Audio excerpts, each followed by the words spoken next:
पापा जी देखो ना इन्होंने मेरे साथ क्या कर दिया। ये देखो ना मुझे यहाँ बांध के रखा है। पापा जी इनको जितने पैसे चाहिए आप इन्हें दे दो ना। काट काट काट यार। क्या हुआ? कितनी बार हो गया अभी? तो देखिए रटा रटाया बोल रहे हो तुम। तो रियलिस्टिक एक्टिंग करनी है, एक्टिंग की बाल्टियां नहीं भरनी है। यार शांतनु ने कितना कमाल स्क्रिप्ट लिखा हुआ है। सिचुएशन समझोगे तो अपने आप अच्छी एक्टिंग आएगी ना। Please man, Shantanu what do you think? क्या ठीक कर रहा है, थोड़ा बेटर करेगा, हम सिखाएंगे उसे। तुम बैठो, और एक्टर से काम कराना डायरेक्टर का काम है। अक्षय तू थोड़ा रिलैक्स कर, थोड़ा सा बॉडी। हाँ भाई तुम लोग रिलैक्स ही कर लो। नहीं मतलब कर लो तुम लोग रिलैक्स यार। मैं आज के डबल चार्ज मारूंगा। अरे सुबह से एक सीन ना हो रहा है यार तुम लोगों से यार। यार मैं सच में इतनी बुरी एक्टिंग कर रहा हूँ क्या? अरे मुझसे क्या पूछ रहा है शांतनु भाई से पूछ। या खड़े खड़े हाथ दुख के उल्टी बातें कर रहा है मेरे सामने। ओए तू बात कैसे कर रहा है मुझसे? ओए तू एडी है कि चपड़ासी? तेरा कोई ओपिनियन नहीं है? ओए एक्टिंग सीख क्या टेक पे टेक दे जा रहा है कब से? ओए बात कैसे कर रहा है तू मुझसे? तो जैसे बहुत हीरो आता है कुछ। यार चुप करो यार। विक्की सर शैब let's start a fresh. Okay situation को समझो। तुम किडनैप्ड हो, अपने बाप को फोन कर रहे हो, भीख मांग रहे हो कि प्लीज मुझे यहाँ से बचा लो। ओ क्या कर रहा है यार? उस पे लाइन मार रहा है। कैमरा रोल कर। पता नहीं यार क्या होने वाला है आगे। तुम जिंदा बचोगे, मरोगे, क्या होगा, you never know. Roll camera, rolling action. पापा जी इन लोगों ने मुझे यहाँ किडनैप करके रखा है। पापा जी आप प्लीज आके मुझे बचा लो। इन्होंने मुझे बहुत मारा है। मुझे बांध के रखा है यहाँ पर। आप इनको जितने पैसे चाहिए ना उतने पैसे दे दो, लेकिन मुझे आके बचा लो। पापा जी प्लीज।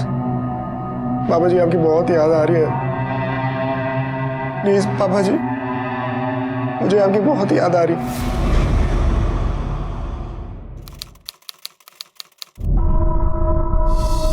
पापा जी मैं सिर्फ एक्टर नहीं स्टार बनना चाहता हूँ। फिल्मों में काम करना मेरा पैशन है, मेरा सपना है पापा जी।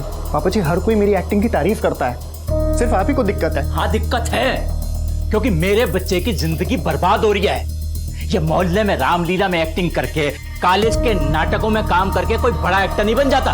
ये एक्टिंग का राग अलाप ना छोड़, कुछ ढंग का काम कर। की गल कर रहे हो जी? काम करने में कौन सी उम्र निकली जा रही है? भाई इतना तो है, एक्टिंग का शौक है तो कर लेने दो ना। जब मैं 18 का था ना, मेरे प्यो ने मेरे हाथ में स्टेयरिंग थमा दी थी। ये ट्रेवल एजेंसी अपने बूते पे खड़ी किया मैंने। सुन, जितनी ऐश तूने करनी थी ना कर ली, अब धंधे पे लग जा। मैंने ना हीरो बनना है पापा जी, और वो मैं आपको बन के दिखाऊंगा।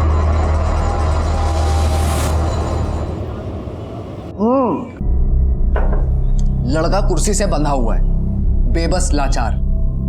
कुछ किडनैपर्स उस पे बिल्कुल भी तरस नहीं खा रहे, उसे मार रहे हैं। उसका वीडियो रिकॉर्ड करके उसके बाप को भेजते हैं। उसका बाप वीडियो देखते ही परेशान हो जाता है, उसको कुछ भी नहीं समझ में आता।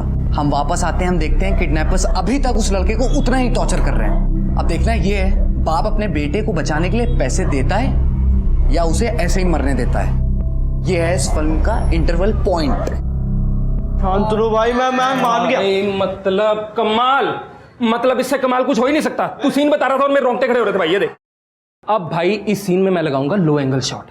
हाँ राउंड ट्रॉली घूमेगी, हीरो जब अपने बाप से पैसा मांगता है, पापा मुझे बचा लो, रो देगी भाई ऑडियंस। देखियो हेमंत, डिट्टो ऐसे ही करेंगे भाई, ऐसा ही करेंगे डिट्टो। देखियो तू। हेमंत कितना कमाल शॉट डिजाइन किया तूने। खामखा डरता रहता है मैं नहीं कर पाऊंगा। अरे भाई अपने टैलेंट का तो मेरे को बहुत पहले से पता है, लेकिन बात वही है ना, आज तक कभी चांस नहीं मिला। मिलता भी कैसे? ये फैमिली का चक्कर, उस चक्कर में ये वीडियो शूट करता रह गया मैं। ये फिल्म वाला सपना तो कोई पीछे ही छूट गया। अब पूरा होगा हेमंत। बाय द वे मैं तुमको बता दूं, नीता को तुम पे बहुत भरोसा है। उसको पूरा यकीन है कि तुम इस फिल्म को बहुत क्लासिक शूट करोगे। भाई भरोसा तो मेरे को भी अपने आप पे बहुत ज्यादा है, लेकिन भाई तेरे को एक बात बोलनी है भाई। हाँ बोल। यो फिल्म में पैसे के बिना शूट ना कर पाऊंगा। अरे इतना बड़ा परिवार है और अकेला कमाने वाला मैं हूँ। देख हेमंत, नीता को छोड़ के हम सब फुक रहे हैं। कुछ पैसे नहीं है, कुछ भी काम नहीं है। कुछ ना करने से अच्छा है थोड़ी तो मेहनत कर लें। और हाँ, थोड़े पैसे नीता के घर से आते हैं, बाकी वो खुद ब खुद कमाती है। ऊपर से उसने अपना घर भी दे रखा है फ्री में शूटिंग करने के लिए। थोड़ी मेहनत कर लें। शांतनु भाई बैठे हैं ना, इन पे मेरे को पूरा भरोसा है। मेरे को पता है कि एक ना एक दिन ना ये हमारी गाड़ी ना पार निकाल देंगे। और हेमंत, आज नहीं तो कल कोई ना कोई फाइनेंसर मिल जाएगा। हम पहले काम तो शुरू करें। भाई ये देखो, इनमें चोमू टाइप का लग रहा है, ये देखना इधर। भाग साला, एक बिलोंडा ठीक शक्ल का लेके नहीं आयो, सब अपने जैसे ले आयो। एक्स फैक्टर नाम की चीज ही नहीं है। गेट खोल। हाँ भाई। हाय हाय एम अक्षय। विक्की। हाय विकी। यहाँ पे कुछ कास्टिंग चल रही है? हाँ चल रहा है। अच्छा, वो ना मैं अपनी कुछ पिक्चर्स लेके आया था। अंदर आ जाओ। आ जाओ। हाँ हाँ आ जाओ। शांतनु भाई, ये एक्टर विकी, ये हमारे डायरेक्टर शांतनु भाई। Hi. Hi sir. Good to see you. Neeta ma'am. Hi ma'am. Hi. और शांतनु भाई ये फोटो है, जरा देख लो।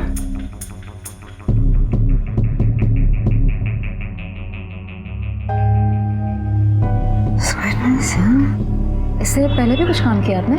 हाँ मैम, किया है ना। वो सुराज सर है ना, उनकी एकेडमी से एक्टिंग कोर्स किया है। वो तो इस शहर की जानी मानी एकेडमी है ना? बिल्कुल बिल्कुल वही सर। नाइस। तो मिस्टर अक्षय अक्षय अक्षय अरोड़ा जी। कुछ बताओ अपने बारे में यार। सर क्या बताऊँ, मतलब दिल्ली से ही हूँ। फादर का टूर्स एंड ट्रैवल्स का बिजनेस है, बट मुझे उसमें कोई इंटरेस्ट नहीं है। मैं सर एक्टिंग करना चाहता हूँ, सीरियस एक्टिंग। गाड़ी है तुम्हारे पास? गाड़ी गाड़ी कार? हाँ है ना सर, वो पापा ने अभी अभी नई नई गाड़ी ली है। पर गाड़ी क्यों मतलब? अरे अक्षय, एक्टर कैरेक्टर में तो फिट होना चाहिए ना। I mean, जो हमारा हीरो है वो दिखने में अमीर है, जी जी। बातों से अमीर है। एंड आई थिंक तुम हो ही अमीर हो ना? हाँ ऑफ कोर्स सर। तो तुम लुक वाइज और बैकग्राउंड वाइज दोनों वाइज फिट हो।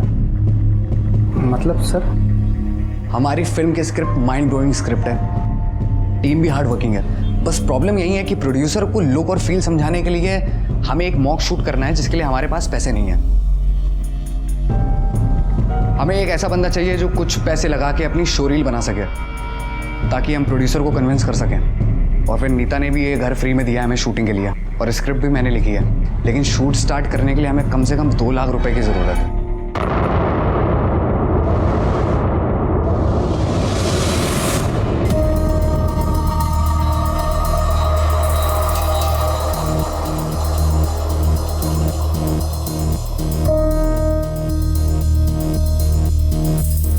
शांतनु भाई, फिर रिहर्सल कब से शुरू करनी है? आज रात से। आज रात से?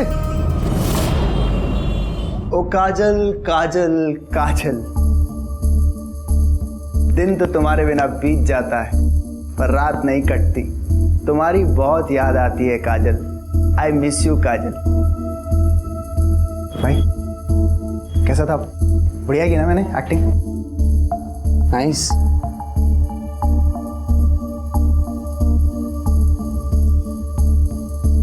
भाई ऑलमोस्ट आंसू आ गए थे।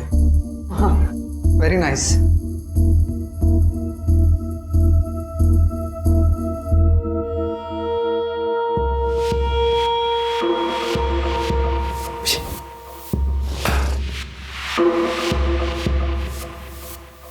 नीता, क्या लगता है तुम्हें ये रोल कर पाएगा? मुझे बिल्कुल भी लगता है कर पाएगा यार। क्या? मुझे बिल्कुल भी नहीं लगता है कर पाएगा, to be very honest with.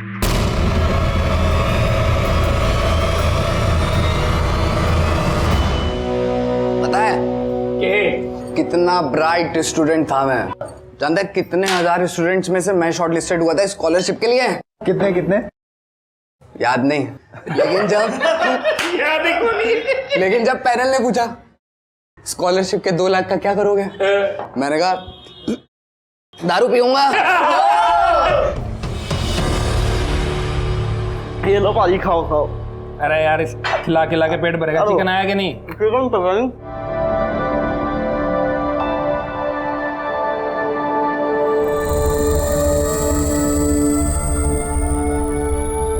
जज कर रहे हो कि कैसी लड़की है, जॉइंट पे है?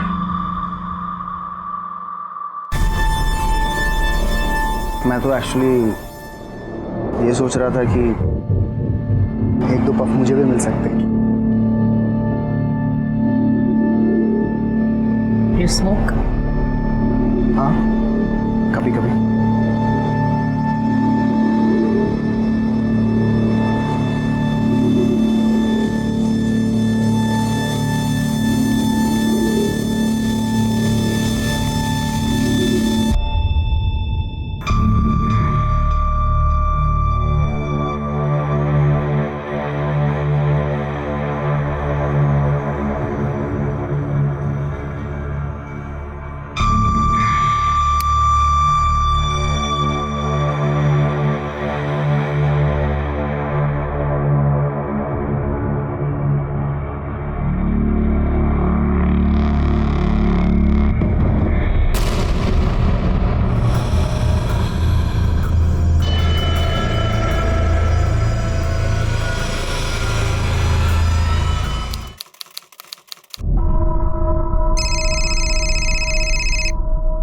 ले, इतनी लंबी उम्र है इसकी, बात कर रहे तेरे फोन आ गया इसका। पुत्र के थे तू? अरे तेरी माँ यहाँ परेशान हो रही है।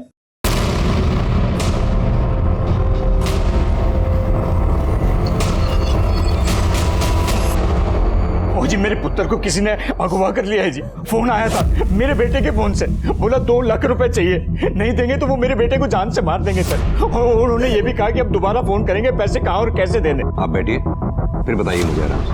मेरे बेटे ने बचा लो सर, थोड़ा रब दा वास्ता। बैठिए आप चिंता मत कीजिए, हम अपनी तरफ से पूरी कोशिश करेंगे। अपने बेटे का फोन नंबर और फोटो दीजिए। जी, नंबर है जी 96192337 जी। ये रावत, ये फोन ट्रेस पे डालो, कॉल रिकॉर्ड्स और फोन की लास्ट लोकेशन पता करवाओ। सर, उम्र क्या है आपके बेटे की? 22 साल का है जी। करता क्या है? अरे करेगा क्या सर जी, उस पे तो एक्टिंग करने का भूत सवार है। कुछ दिन पहले उसने मुझसे 2 लाख रुपए मांगे। 2 लाख? 2 रुपए भी नहीं दूंगा मैं।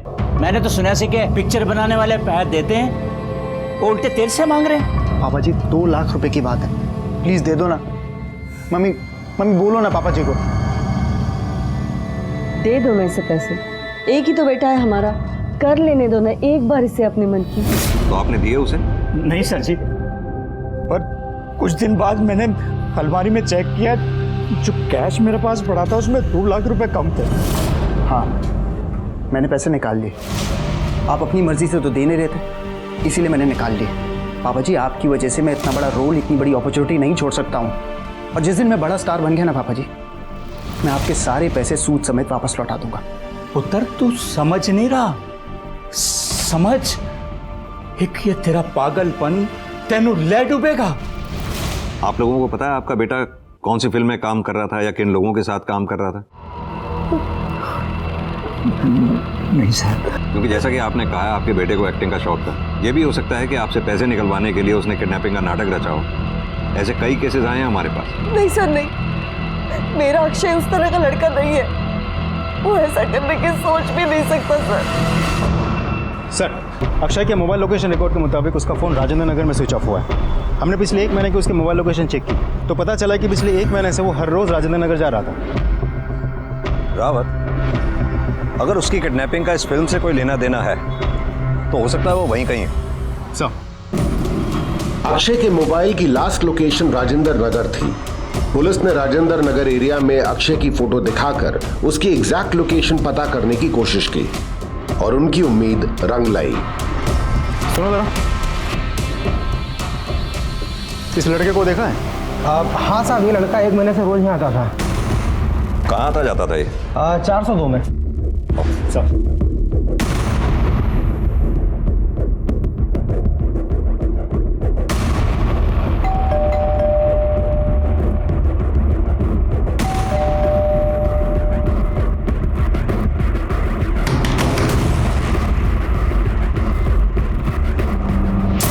इस लड़के का तो पता नहीं, पर इस फ्लैट में नीता नाम की लड़की रहती है और 3-4 लड़कों का रोज आना जाना रहता था। शायद कुछ फिल्म का काम चल रहा है और बहुत हल्ला मचाते थे।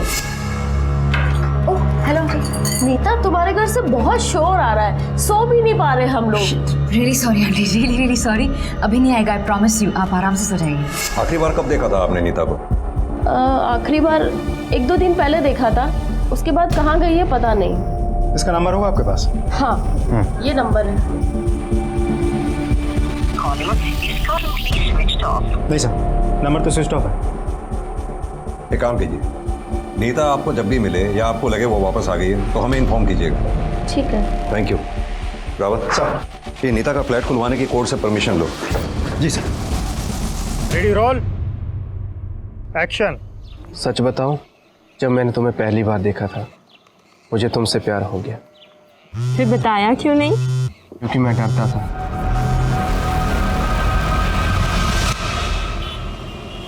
नीता और अक्षय दोनों के फोन स्विच ऑफ है और दोनों के फोन की लास्ट लोकेशन राजेंद्र नगर के उस फ्लैट के आसपास की ही है जिस फ्लैट में ये लोग रिहर्सल किया करते थे।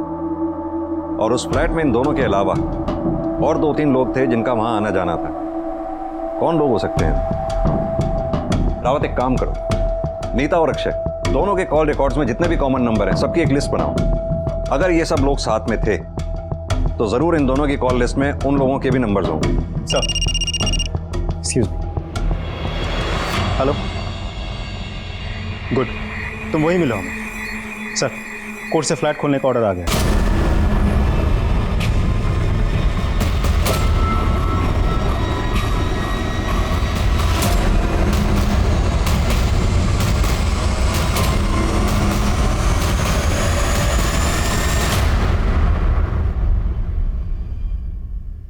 सर, ये सब कुछ देख के तो लगता है शूटिंग यहीं चल रही थी।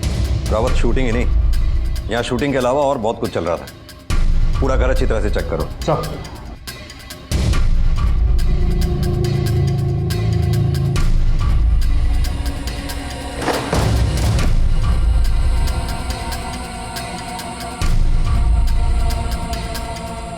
सर,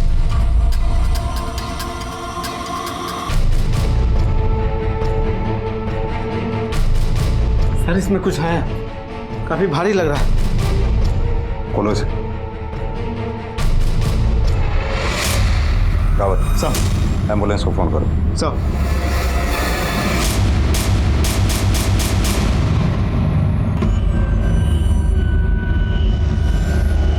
रावत, फॉरेंसिक टीम को बुलाओ और सारे सबूत इकट्ठा करो। सूटकेस भी नया लग रहा है, हाल ही में खरीदा हुआ लगता।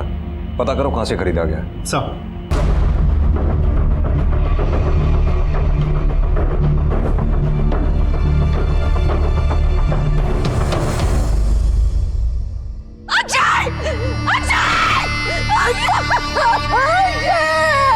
अक्षय ने फिल्मी दुनिया के आसमान पर स्टार बनकर चमकने के सपने देखे थे, पर वो सपने उसके पिता की नजर में बेकार थे, इसलिए उन्होंने उन सपनों को कभी अहमियत नहीं दी।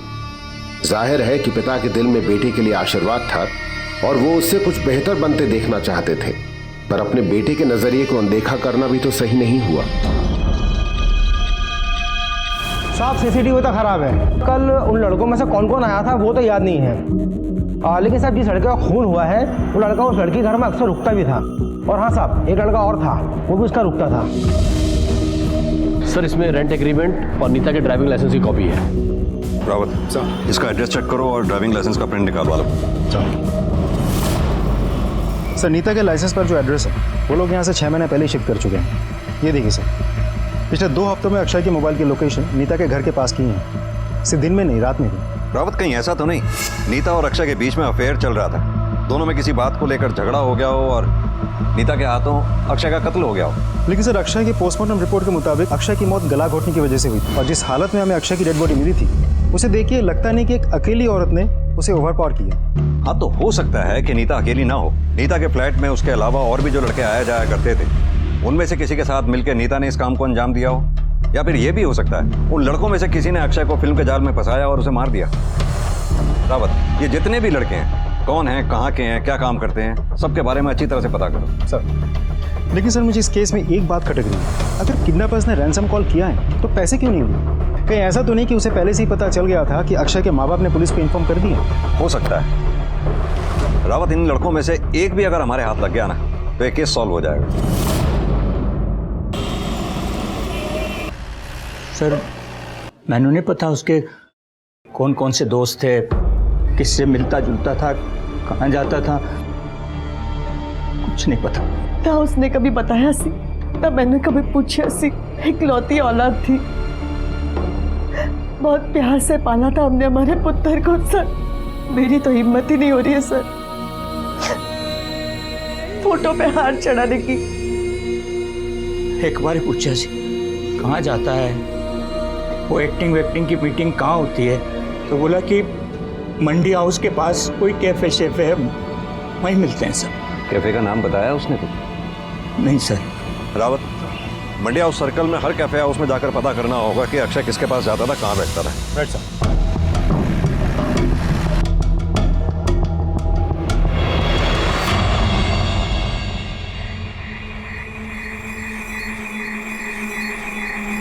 सुनो, जानते हो इसे? क्या हुआ साहब, क्या किया इसने? इसे जानते हो? नाम से तो नहीं जानता, पर बहुत बार देखा है इसे यहाँ पर। इसके साथ 2-4 लोग और हुआ करते थे, सब लोग मिलकर फिल्म बनाने की बात किया करते थे, लेकिन 2 दिन से आए नहीं, पता नहीं कहाँ चले गए। इस लड़के की मौत हो गई, इसके साथ वाले सब गायब हैं। इनके फिल्म बनाने के अलावा और क्या जानते हो इस ग्रुप के बारे में? साहब, इसका ग्रुप हमेशा उस टेबल पर बैठता था, और इनमें से एक था जो इनके ग्रुप बनने से पहले अलग बैठता था उस कोने पर। नींद ने ना जाने क्यों बेरुखी की है हमसे। कम वक्त रात करवटों में बीतती है। ख्वाब ही एक जरिया था तुझसे मिलने का, अपने मन का कुछ कहने का, कुछ सुनने का।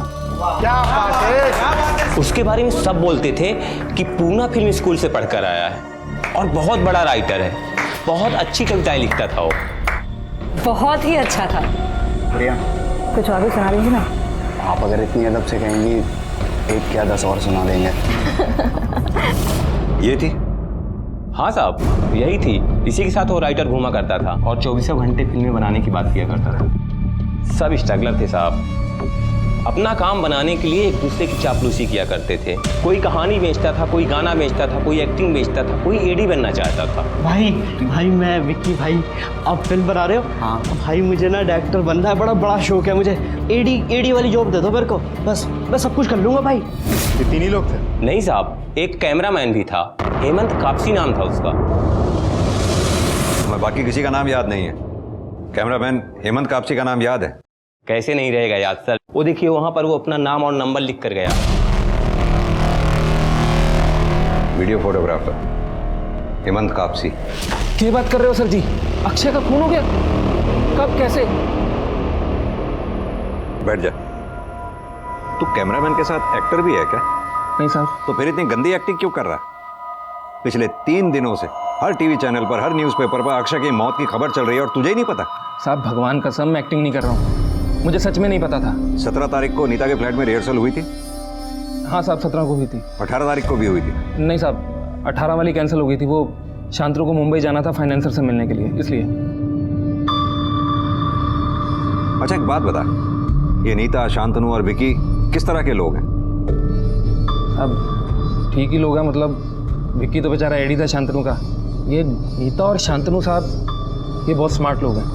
इन्हीं ने मेरे को कन्विंस किया था ये वीडियो शूट करने के लिए, लेकिन उसके बाद पता चला ये जो शांतनु 1 नंबर का शराबी आदमी है साहब, 1 नंबर का, मतलब दिन रात शराबी चाहिए उसको। और ये नीता, इसका तो क्या ही बताऊँ साहब आपको मैं। एक दिन मैंने देखा था,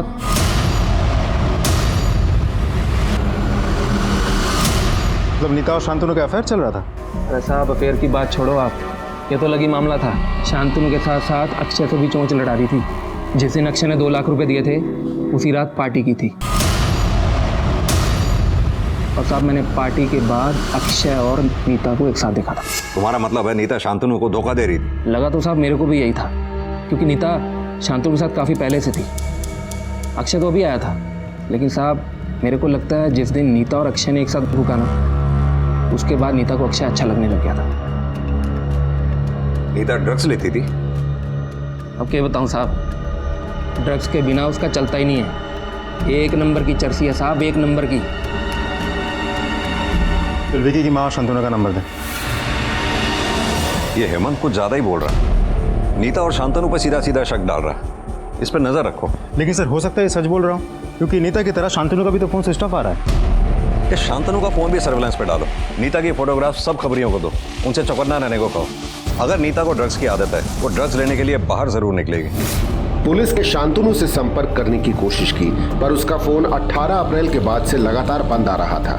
नीता का फोन भी तभी से बंद था, पर नीता की ड्रग एडिक्ट वाली बात पता लगते ही उन्होंने अपने खबरियों को सतर्क कर दिया था कि जितने भी ड्रग पेडलर्स हैं उन पर नजर रखी जाए।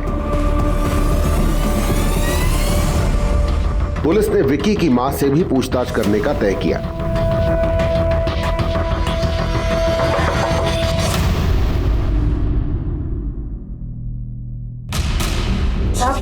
विकी तो 2 दिन से ऑफिस गया ही नहीं है, कह रहा था ऑफिस बंद है। उसके साहब बाहर जाने वाले थे, मुझसे 500 रुपया ये बोल के लेके गया कि कुछ दिनों के लिए बाहर जा रहा है, लेकिन कहाँ जा रहा है ये बताया नहीं।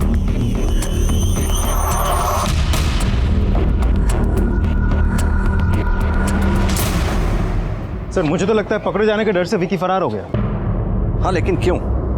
रावत कहीं ऐसा तो नहीं विकी ने पैसे के लालच में अक्षय को किडनैप कर लिया और पकड़े जाने के डर से उसे मार दिया हो? इस विकी की माली हालत भी कुछ खास अच्छी नहीं है और सपने उसके बहुत बड़े हैं।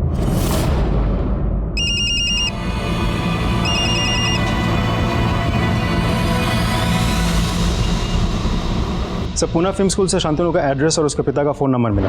वो यूपी कानपुर का रहने वाला है। उसके पिता के साथ भी हमारी बात हुई। उनको यह बात जानकर बहुत दुख हुआ कि पुलिस शांतनु के पीछे पड़ी एक मर्डर के सिलसिले में। उन्होंने ये भी बताया कि अगर शांतनु फैमिली को कांटेक्ट करता है तो तुरंत हमें फ़ोन करके इन्फॉर्म कर देंगे। तो शांतनु के फिल्म स्कूल वालों का कहना है कि शांतनु अपने आप में रहने वाला बंदा था, खास कुछ फ्रेंड्स वगैरह भी कभी नहीं थे। और हाँ सर, नीता के बारे में भी एक लीड मिली, उम्मीद है वो बहुत जल्द हमारे हाथ लग जाए। नीता, शांतनु और विकी तीनों गायब थे। पुलिस तीनों की तलाश कर रही थी। उन्होंने शांतनु का फोन सर्वेलेंस पे डाला था। पुलिस विकी की मां का फोन भी टैप कर रही थी और उनके खबरी नीता की तलाश में हर ड्रग पेडलर से पूछताछ कर रहे थे। ये आती है? हाँ, ये तो अपनी रेगुलर कस्टमर है, हर 2 दिन में आती है, आ जा सकती है।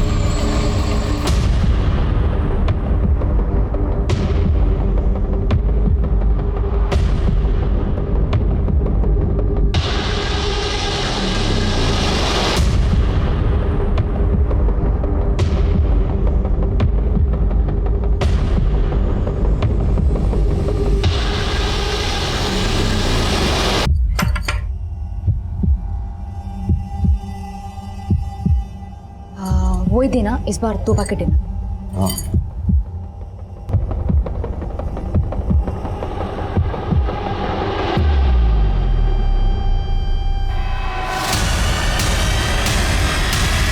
गाड़ी में ये एक सेकंड क्या क्यों जल्दी। अरे यहाँ पर क्यों लेकर आए आप मुझे? मैंने कुछ किया नहीं, मेरी कोई गलती नहीं, आप मुझे यहाँ पर नहीं ला सकते इस तरह से। Shut up. बहुत कुछ कर सकते हैं हम, ड्रग्स खरीदने के जुर्म में गिरफ्तार भी कर सकते हैं हम तुम्हें। देखो, हमारे सवालों का सीधे सीधे जवाब दो, ना अपना वक्त खराब करो ना हमारा। तुम्हें पता है अक्षय का खून हो गया और उसका खून तुम ही ने किया है, इसलिए तुम चुप कर बैठी हुई। मैंने नहीं किया है। तुमने कुछ किया है या नहीं किया है ये तो हम पता लगा ही लेंगे। ये बताओ कि विकी और शांतनु हैं कहाँ? मुझे नहीं पता दोनों कहाँ हैं। अच्छा चलो, शांतनु के दिल्ली का एड्रेस दो हमें। फोन तो उसका यहाँ स्विच ऑफ है। कहीं ऐसा तो नहीं कि मुंबई की कहानी बना के वो दिल्ली में छुपा बैठा है? शांतनु और मैं एक ही साथ रहते थे। मैं शांतनु को मंडी हाउस में मिली थी। और फिर दोस्ती शुरू हुई, दोस्ती के बाद काम शुरू हुआ और फिर अफेयर। अफेयर? शांतनु के साथ मेरा कोई अफेयर नहीं था। शांतनु के साथ तो था ही, और फिर बाद में जब अक्षय 2 लाख रुपए लेके आया तो अक्षय के साथ भी अफेयर। अरे ये कैसी घटिया बातें कर रहे हैं आप लोग। शांतनु के साथ मेरा कोई अफेयर नहीं था, मैं कह चुकी हूँ। और अक्षय, हाँ मैं उसे पसंद करती थी। यही तो, अक्षय तुम्हें पसंद था, उसके बावजूद भी तुम शांतनु और अक्षय दोनों के साथ फिजिकली इन्वॉल्व प्लीज। क्या बात कर रहे हैं आप? ये किसने बोला आपको? तुम्हारा ही कैमरामैन ने। That cheapster। अब मुझे समझ में आया, ये भी कि अक्षय का खून किसने किया। मतलब? पार्टी के रात मेरा अक्षय के साथ फिजिकल रिलेशनशिप बना और उसके अगले दिन मैं घर पर अकेली थी और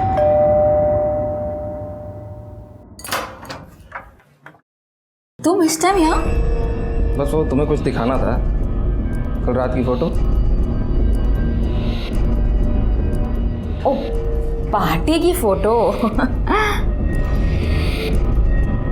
वेरी नाइस यार, सो कूल। अच्छी लगी ना? हाँ, इतनी अच्छी फोटो मैंने कभी खींची नहीं है। देखो देखो आगे देखो।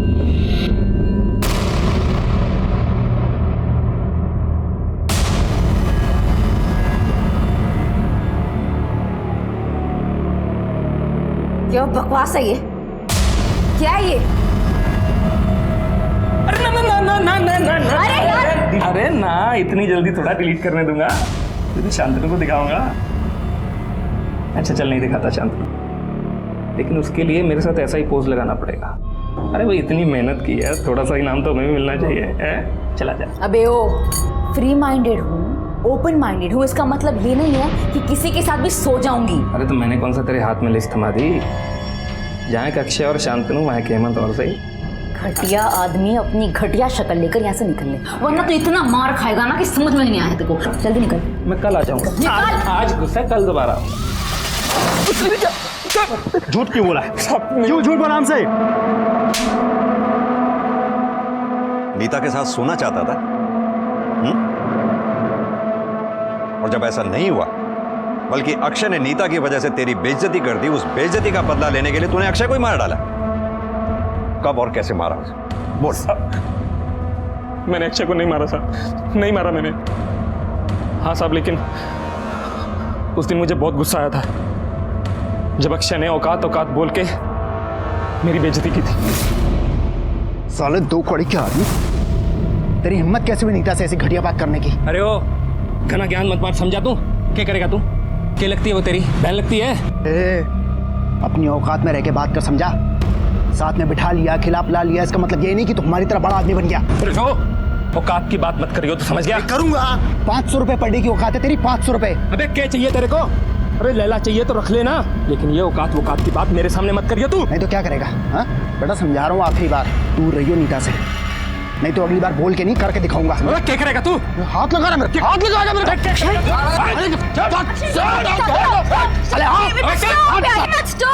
क्या चल रहा है यार? क्या कर रहे हो तुम लोग? मरेगा तू मेरे हाथों से। अबे तू मरेगा मेरे हाथ से। चल साहब, आप एक बात बताओ, क्या गरीब आदमी जो मेहनत करता है उसकी कोई औकात नहीं होती क्या? लेकिन साहब, मैं ठहरा गरीब आदमी, गुस्सा भी तो नहीं कर सकता था, इसलिए सब कुछ भूल के अपने काम में लग गया। सब कुछ भूल गया? तेरे मोबाइल की लोकेशन साफ साफ ये बताती है 18 तारीख को 11 से 12 बजे के बीच में तू राजेंद्र नगर में ही था, जबकि उस दिन तेरी रिहर्सल कैंसिल हो गई थी और अक्षय की मौत भी 11 से 12 बजे के बीच में ही हुई है। बोल, क्या करने गया था? सीधी तरह से बोल। साहब, मैं नीता के घर जरूर गया था, लेकिन अक्षय को मारने नहीं गया था। फिर क्या करने गया था? सब उस दिन मैं उसी एरिया में था, तो मैंने अक्षय को नीता के घर जाते हुए देखा, तो एकदम से मेरे दिमाग में आया कि आज तो रिहर्सल कैंसिल है, तो अक्षय क्या करने जा रहा है? तब मेरे दिमाग में आया कि अक्षय जरूर मजे लेने जा रहा होगा नीता के साथ, इसलिए आज फोटो नहीं, आज वीडियो बनाऊंगा और शांतनु को दिखाऊंगा। लेकिन साहब, जब मैं वहां गया तो साला लगा पड़ा हुआ अंदर, इसलिए दरवाजा नहीं खोल रहे दोनों। मैंने काफी देर दरवाजा खटखटाया और थक हार के मैं वापस चला गया, लेकिन अब मेरी समझ में आया कि वहां चल क्या रहा होगा अंदर। क्या चल रहा होगा? साहब, शांतनु जब घर वापस आया होगा तो उसे अक्षय और नीता के बारे में पता चल गया होगा, और फिर नीता ने अक्षय को घर पे बुलाया होगा, और शांतनु ने गुस्से में आके अक्षय को मार दिया होगा। साहब, शांतनु वैसे भी अक्षय को कुछ बोल नहीं पा रहा होगा, क्योंकि अक्षय उसे भी बार बार औकात वाली बात बोल के ये बोलता होगा कि तू मेरे 2 लाख लेके बैठा है। साहब, शांतनु और नीता ने अक्षय का काम तमाम कर दिया होगा। तू क्या सोचता है तेरी इस कहानी पे मैं यकीन करूंगा? 2 टके का फोटोग्राफर, चवन्नी तेरी जेब में नहीं है, करोड़ों रुपए के तू सपने देखता है, तू वो में थ्योरी सिखाएगा? औकात भूल गया तू अपनी? आप औकात की बात मत करो। आप औकात की बात करूंगा तो क्या करेगा तू? हाथ उठाएगा? चल मार। अब आ गई अपनी औकात याद? साहब, औकात की बात मत करो, वरना क्या करेगा? बहुत बुरा होगा साहब, बहुत बुरा होगा।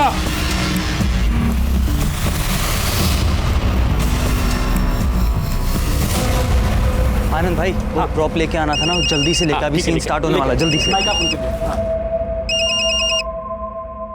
क्यों तू बार बार कॉल कर रहा है यार? मैंने तो कितनी बार समझाया, मुझे नहीं खरीदना तो मतलब नहीं खरीदना।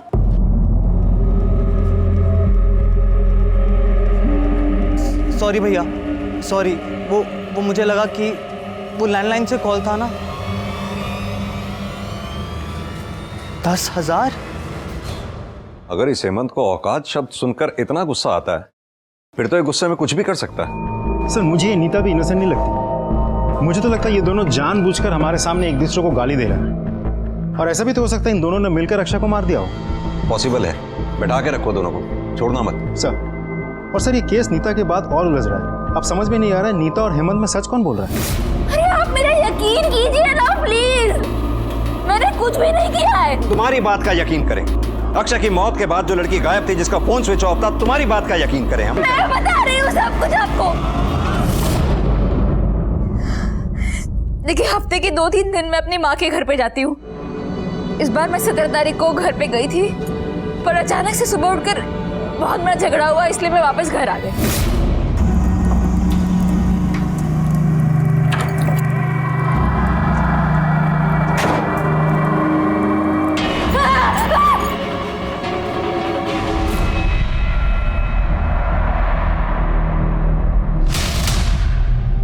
मैं अक्षय से बहुत प्यार करती हूँ। मैं उसको मारने की कभी सोच भी नहीं सकती थी, और मैं वो लाश देख के बहुत डर गई थी। मैं वहां से भागी और यहाँ वहां भटक रही थी। जब तक वो ड्रग्स का नशा लह रहा था, तब तक मैं सुकून में थी, वरना मैं बहुत परेशान रह रही थी।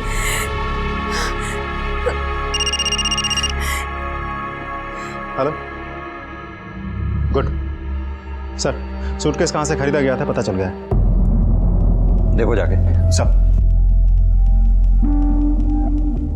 इस मॉडल और सीरियल नंबर के लगेज बैग तुम्हारे दुकान से बिका है। देखो, मर्डर का मामला है, इन सबको अच्छे से देखो और सच सच बताओ, इन चारों में से वो कौन था जो तुम्हारे दुकान से लगेज बैग खरीद के लेके गया था?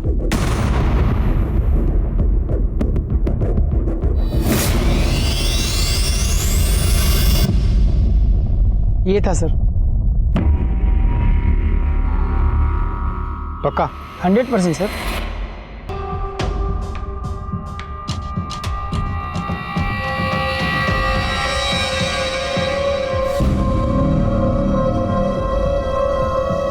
क्या तुझे उस लुक्के की हेल्प करने के लिए पैसे उधार चाहिए?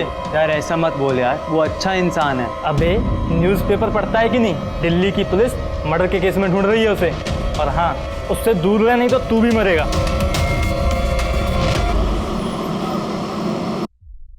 जनाब, विक्की ने अभी 1 मिनट पहले अपनी माँ को कॉल किया। कहाँ से? महेंद्रगढ़ से। जनाब, वहाँ उसके मामा रहते हैं। महेंद्रगढ़ पुलिस से कांटेक्ट करो, उठा लाओ उसे। मामी जी, आता हूँ, मार्केट जा रहा हूँ। क्या भाई, किधर जा रहा है? क्या हुआ सर जी? चल थाने में, तेरे को साइकिल चलाना सिखवाता हूँ। सर जी,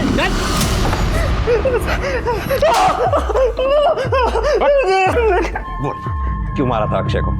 सर जी मैंने मारा नहीं, बस वो सूटकेस मैंने खरीद कर लेकर दिया था। किसने मंगवाया? हेमंत ने? तो फिर किसने मंगवाया? किसने मंगवाया? बोल। शांतनु भाई ने। वो उस दिन 11 बजे के आसपास मेरे घर आए थे।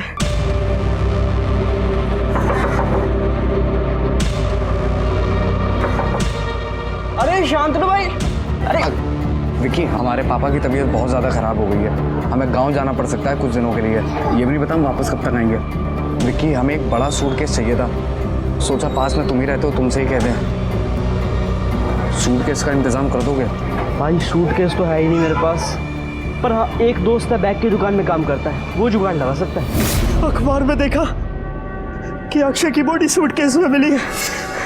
वो सूटकेस मैंने ही खरीद कर ला के दिया था, इसलिए मुझे पता था कि मैं ही फंसूंगा। मैं बहुत डर गया और इसलिए मैं भाग गया सर जी। इसका मतलब शांतनु मेन सस्पेक्ट है।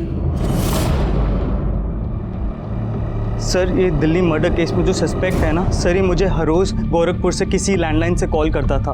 प्लीज़ सर, आप दिल्ली पुलिस को इन्फॉर्म कर दो। सर, मेरा इस केस से कोई लेना देना नहीं है सर। उसका फ़ोन किस नंबर से आया था?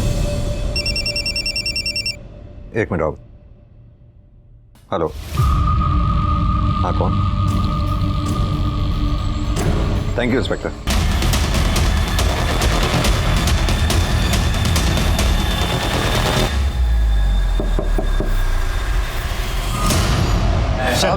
फिल्म बनाते हैं। चल साहब मेरी चल। अक्षय को तो तूने मारा ही, अब ये बता क्यों और कैसे मारा? साहब अक्षय के दिए हुए 2 लाख रुपए तो छोटी मोटी चीज़ों में ही खर्च हो गए थे। मुझे लगा अगर एक बार 2 लाख रुपए जुटा सकता है तो दूसरी बार भी लेता आएगा। 17 तारीख को रिहर्सल्स के बाद मैंने उससे बात की। अक्षय यार, वो फिल्म की शोरील बनने में कुछ बस 2 लाख रुपए कम पड़ रहे हैं। देखो अभी इतने पैसे तो हमारे पास है नहीं, अगर तुम्हें कुछ मतलब ये तो साफ साफ चीटिंग हुई ना। मैंने पहले भी आपको पैसे दिए ना, बिना कोई सवाल किए, और आप मुझसे फिर से पैसे मांग रहे हो। और ये नाटक मत करो मेरे साथ आप प्लीज। तू भड़क क्यों रहा है? Actor should be very calm down personality. या तू सोच, अगर फिल्म की शोरील इतनी ग्रैंड बन रही है तो फिल्म का कैनवास कितना बड़ा होगा। भाई मुझे कोई हीरो नहीं लगना, और जो आपका कैनवास है ना वो आप अपने पास रखो। यार मुझे इस घर में सवाल जवाब देने पड़ते हैं ना, पूछते हैं वो मुझसे कब फिल्म बनेगी, कब पूरी होगी फिल्म।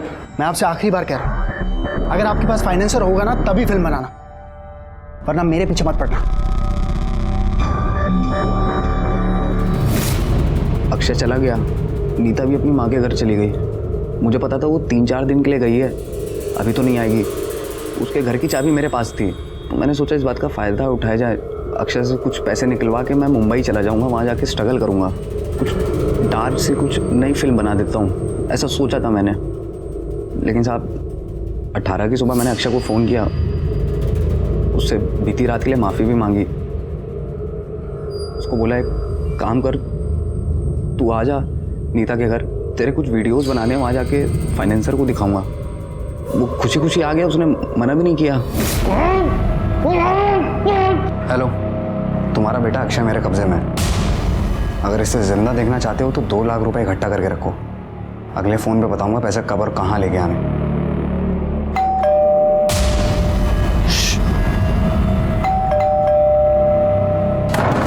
तो सच बताऊं साहब, मेरे पास पैसे खत्म हो गए थे साहब। फिर अचानक से मुझे लोकेश की याद आई, जो फिल्म स्कूल में मेरा जूनियर था। मुझे लगा मैं इससे कुछ पैसे ले लेता हूँ, कुछ दिन काम चल जाएगा। 10,000? लेकिन साहब जिंदगी में क्या करना चाहता और क्या हो गया। शांतनु फिल्म बनाने की चाहत में इस कदर पागल था कि उसके लिए किसी की जान लेना भी उसे गलत नहीं लगा। पर अब उसे फिल्म बनाने का मौका कभी नहीं मिलेगा, क्योंकि अपनी जिंदगी का एक बड़ा समय उसको जेल में गुजारना होगा। शायद तब उसे सही और गलत का फर्क समझ में आने लगे। देखते हैं हमारे आज के एपिसोड की दूसरी कहानी।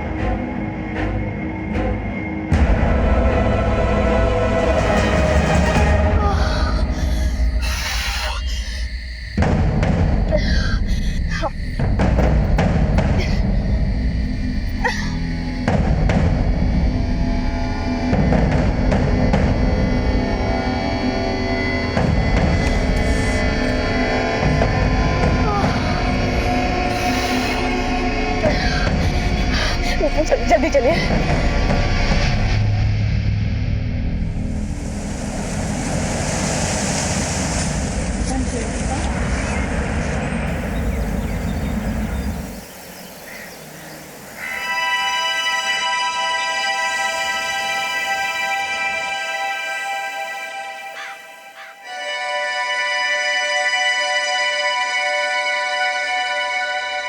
दीदी, हाँ मुझे भूख लगी है। रुक, मैं भी तेरे लिए कुछ बना कर लाती हूँ, ठीक है?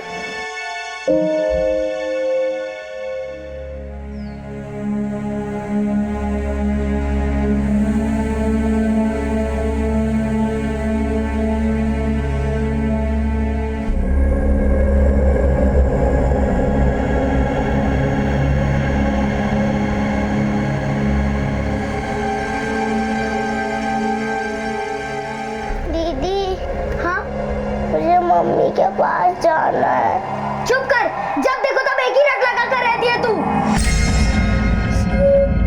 अब क्यों रो रही है? मैं ला रही हूँ ना खाना बनाकर। भानु, क्या हुआ बेटा, तुम रोता काहे को है? तुम्हें इसकी परवाह करने की कोई जरूरत नहीं है, मैं हूँ इसका ख्याल रखने के लिए। और तुम अपने काम से काम रखो, समझी? और तुम जाओ अपने कमरे में, मैं ला रही हूँ खाना बनाकर।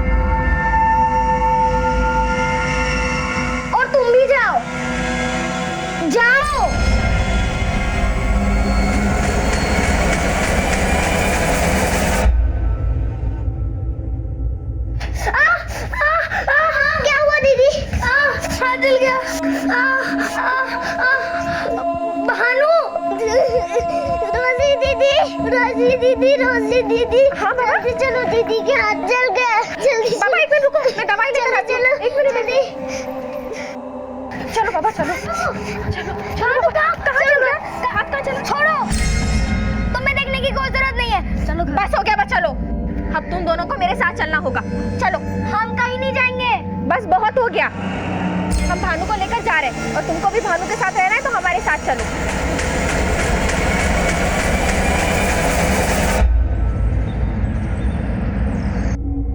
सर, इनकी कुछ कंप्लेन है। बोलिए। सर, इन लोगों का मम्मी डैडी 4 दिन से घर नहीं आए। गए कहाँ हैं? कुछ पता है आपके पास? जब हम सो रहे थे तो पता नहीं इन लोग गद्दा लेकर कहाँ चले गए। गद्दा? सर, वो मैट्रेस होता है ना बेड पर लगाने वाला, वही। सिर्फ एक मैट्रेस लेके चले गए? हाँ सर, घर में वो मैट्रेस भी नहीं है और वो दोनों भी नहीं है।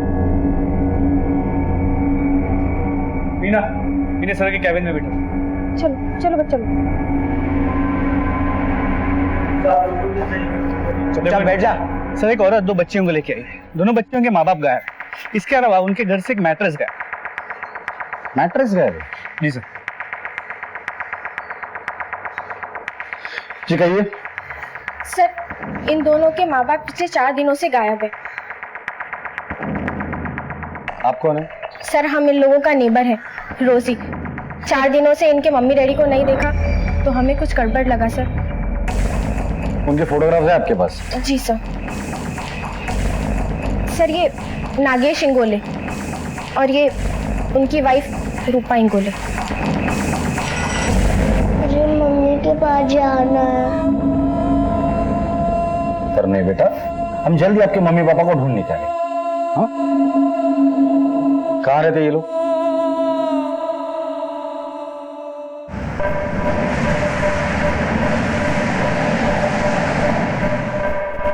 पूरा मेरा घर।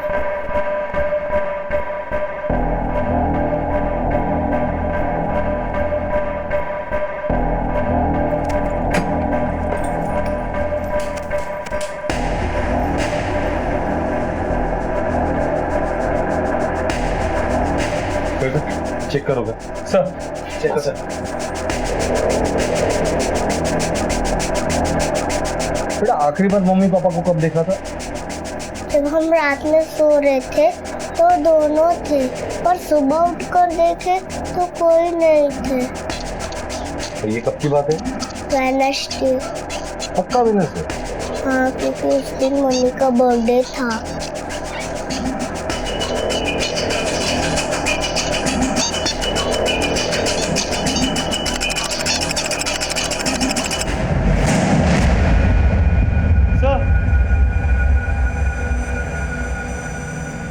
कमरे में बाकी कुछ तो नहीं है? यहाँ ये पूजा का सामग्री है,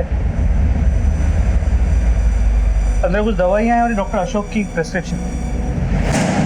चेक करो, ब्लैक मैजिक का सामान है क्या? सर,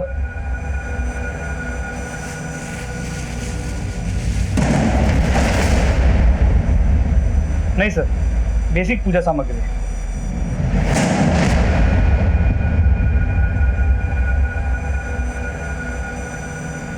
इतनी सारी दवाइयाँ?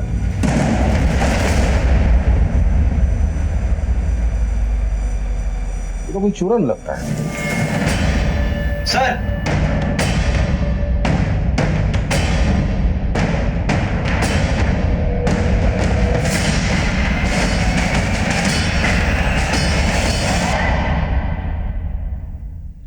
रोज बच्चों को लेकर बाहर जाओ। चलकर खून देखकर लगता है कि इस घर में कुछ तो हुआ है। ये ब्लड नागेश या रूपा दोनों में से किसी एक का हो सकता है। बच्चों का ब्लड सैंपल ले लो और इस खून का डीएनए उससे मैच करवाओ। बेटा, वेडनेसडे को जब मम्मी का बर्थडे था उस रात मम्मी पापा के बीच लड़ाई झगड़ा हुआ था, कुछ सुना था आप लोगों ने? नहीं। मम्मी पापा का मोबाइल नंबर याद है? मम्मी के पास फोन नहीं है, पर मुझे पापा का फोन नंबर पता है। अंकल को नंबर दे देना। चलकर आस पड़ोस में पूछताछ करो और इन दोनों के फोटोग्राफ हर पुलिस स्टेशन में सर्कुलेट करो। सर, बेटा पापा का नंबर बताओ।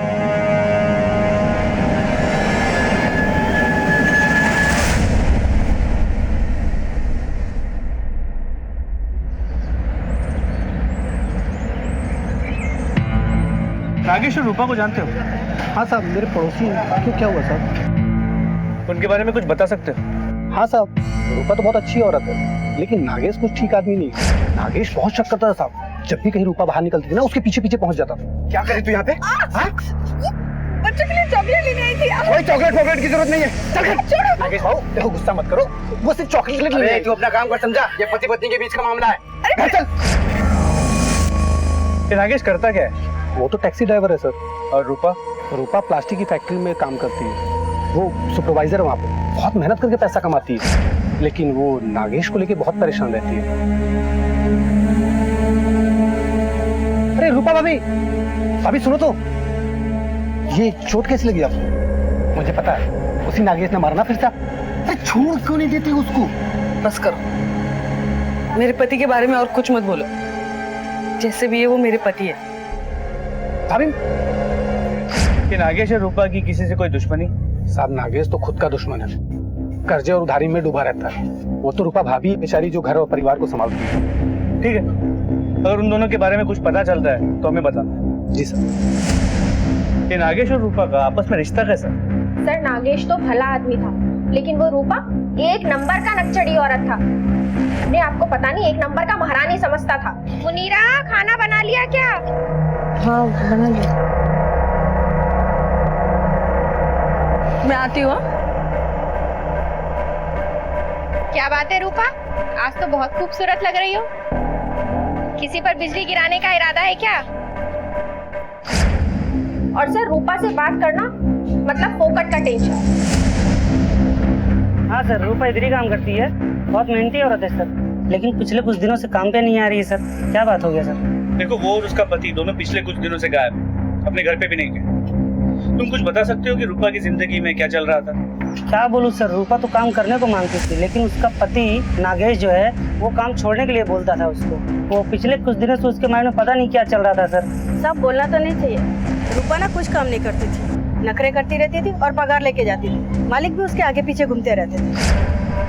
सर वो आज मुझे घर थोड़ा जल्दी जाना है, मैं जाऊँ? हाँ हाँ जाओ ना। और सर वो मुझे 2000 रुपए एडवांस भी चाहिए थे, बाद में एडजस्ट कर लेना। हाँ मिलेगा, क्यों नहीं। पगार से 4 गुना ऊपर चढ़ा रखा था, पर पता नहीं क्या मालिक पे जादू कर रखा था उसने। ठीक है, डॉक्यूमेंट्स ओके, कोर्ट में सबमिट कर देना ये। सर, नागेश और रूपा के बारे में पूछताछ की। नागेश के बारे में तो सब बुरा ही बोलते हैं, और ये नागेश अपनी बीवी पे शक करता था, उसे मारता पीटता था। सन की लगता, मतलब पति पत्नी के बीच संबंध अच्छे नहीं थे।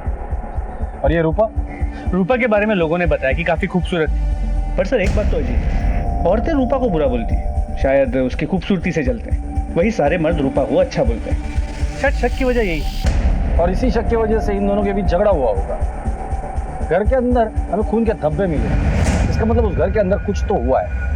ब्लड स्टेन की रिपोर्ट आने के बाद ही मामला साफ हो जाएगा कि वो खून के धब्बे है किसके। सर आपस का झगड़ा तो समझ में आता है, लेकिन इस तरह बच्चों को छोड़ के जाना समझ में नहीं आता। 1 हफ्ता हो गया सर, मैंने पता किया कि नागेश एक प्राइवेट टैक्सी ड्राइवर है। फिलहाल नागेश जहाँ काम करता था वहां जाकर पूछताछ करते हैं, शायद वहां से कुछ क्लू मिल जाए।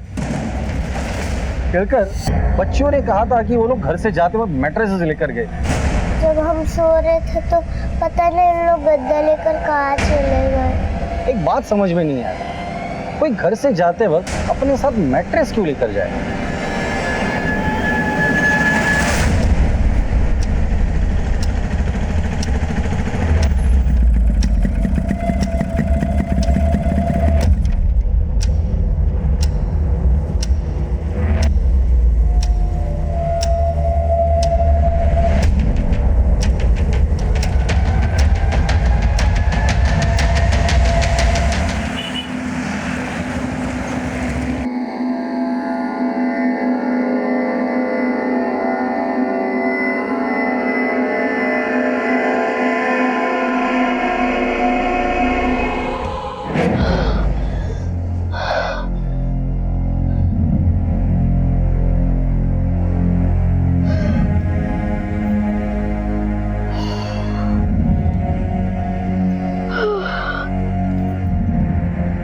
क्या हुआ? किस बात का डर तुम्हें बार बार सता रहा है? कुछ नहीं।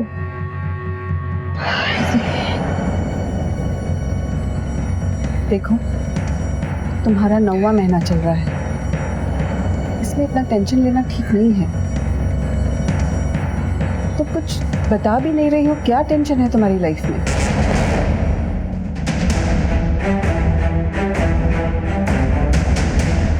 सुनो, तुम में से नागेश हिंगोली को कोई जानता है? जी साहब, मैं जानता हूँ। इधर आओ। दोस्त है अपना।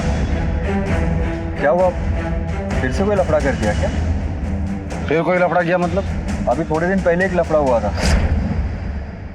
सेठ, मेरे को पैसे की जरूरत है। क्या रे नागेश, जब देखो पैसा पैसा पैसा करता रहता है। जितना काम तू इधर करता है उतना पैसा तेरे को मिलता है ना। तेरे को और ज्यादा पैसा चाहिए ना तो कहीं और जाके भीख मांग। क्या सेठ, इतने सारे पैसे पड़े, थोड़े से दे दोगे, कम हो जाएंगे क्या ये? तेरा है क्या? चल निकल यहाँ से, जा। अरे अरे क्या कर रहा है तू? अरे सुरेश, पकड़ इसको, चला पैसा लेके भाग जा। तेरे को पैसे की जरूरत है, बोलो। अरे मार दूंगा मैं तेरे को। अरे छोड़ पैसे। अरे पैसे सर, ये लो पैसे। अरे ये साला मेरा पैसा लेके भाग रहा है। जा तू चाबी ले इससे, गाड़ी के चाबी ले। मैं लूंगा साहब। उस दिन तो उसका नौकरी गया ही था, वो तो रूपा भाभी की वजह से नौकरी बच गया। क्या बताए सर, महंगाई इतनी बढ़ गई है कि खर्चे पूरे ही नहीं होते। सर छुपाने जाओ तो पैर खुले रह जाते हैं, और पैर छुपाने जाओ तो सर। प्लीज प्लीज इन्हें काम पे रख लीजिए, प्लीज। जॉनी, तुम अपने डैडी को बोलो ना प्लीज। डैडी प्लीज देख लीजिए ना, अगर कुछ हो सकता है प्लीज सर। नौकरी तो उसका बच गया साहब, लेकिन वो खुद किधर गुल हो गया मालूम नहीं। दिमाग एक जगह पे रहता नहीं था उसका, कभी इधर कभी उधर। काम पे तो काम पे, घर पे भी ऐसा ही करता था साहब। इसलिए भाभी ने एक दिन मेरे को बोला कि तुम नागेश का ध्यान रखना, वो घर में कम और तुम लोगों के साथ ज्यादा रहता है। आजकल बहुत ही खोया खोया रहता है, वो किसी से बात ही नहीं करता, एकदम चुप। तुम उसके दोस्त हो, तुम उससे बात करके देखो ना, शायद तुम्हारे साथ खुल के बात कर ले वो। साहब, नागेश ने अपना जिंदगी खुद ही बर्बाद कर दिया। सबसे पैसा मांगता था साहब, शायद उसको कोई बड़ा बीमारी था साहब। कैसी बीमारी?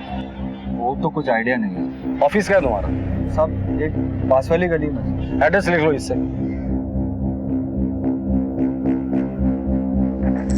कहकर हर कोई यही बोल रहा है कि नागेश को पैसों की जरूरत है। अब पता चला कि उसे कोई बीमारी भी थी। ये कौन सी बीमारी थी, क्या चल रहा था उसकी जिंदगी में, समझ में नहीं आ रहा। सबसे पहले उसके ऑफिस चलते, उसके सेठ से बात करते, फिर उस डॉक्टर अशोक से मिलते हैं जिसका प्रिस्क्रिप्शन उसके घर पर मिला था। सर,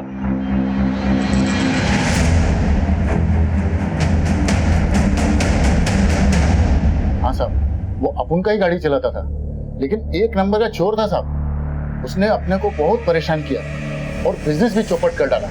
जो मार्केट में अपना गुडविल था वो खराब कर दिया, और उसकी वजह से तो एक बार यहाँ पर अरे 22-33 नंबर के टैक्सी का ड्राइवर किधर है? एक नागेश, मगर वो अभी यहाँ पर नहीं है। मेरे को उसका एड्रेस चाहिए। एड्रेस चाहिए? क्यों चाहिए एड्रेस? अरे मेरे अब्बू अम्मी को लेके गया था अपने टैक्सी में, साले का क्या दिमाग फिर गया क्या मालूम, बीच में छोड़ दिया उनको। वो ऐसा आदमी नहीं है, जरूर कुछ ना कुछ हुआ होगा, मैं मिलवाता हूँ उससे। सर, ये आ गया। अरे क्या उसने तुमसे उधार भी लिया? यस सर, लेकिन उसने 1 लाख रुपए देकर मेरा आधा पैसा लौटा दिया था। उसने इतना सारा पैसा कहाँ से लाया? साहब बोला कि जमीन बेचकर लाया। कहाँ थी उसकी जमीन? उसका गांव कराड़, शायद वहीं का जमीन बेचा था। ठीक है, 1 मिनट साहब, वो सनकी जरूर था मगर दिल का बहुत अच्छा था और मेहनती भी था। उस दिन उसने मुझे बताया कि टैक्सी में अजीज के साथ कोई औरत थी जिसके साथ वो इश्कबाजी कर रहा था। कोई माँ बाप नहीं थे उसके साहब, इसीलिए वो उसको आधे रास्ते में छोड़कर आ गया। ठीक है। नागेश की जिंदगी में क्या चल रहा था? उसे इतने पैसों की जरूरत क्यों थी? अपने पति का हर मोड़ पे साथ देने वाली रूपा कहाँ थी? घर से भागकर एनजीओ में शरण लेने वाली ये औरत कौन है? इस औरत का इस केस से क्या लेना देना है?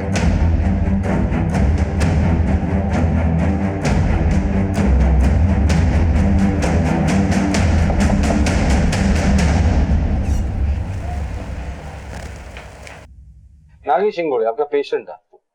ये कुछ दवाइयाँ आपने उसे लिख कर दी थी, काफी महंगी दवाई है ये। जी हाँ सर, ये दवाइयाँ मैंने उसे लिख कर दी थी किस चीज की दवाई है ये? सर ये हाइपर सेक्सुअल डिसऑर्डर है, इसे सैटिडियासिस भी कहते हैं। इसे आमतौर पर आप सेक्सुअल डिजायर कम करने की गोलियां भी बोल सकते हैं।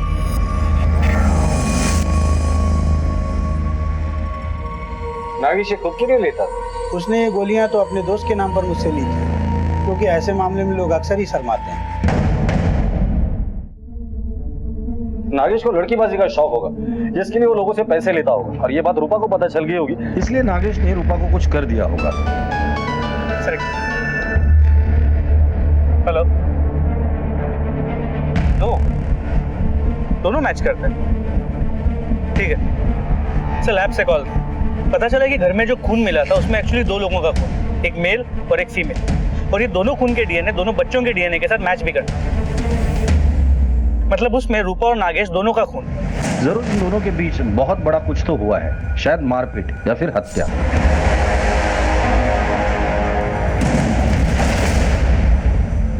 डॉक्टर से तो अब नागेश के बीमारी के बारे में भी पता चल गया है।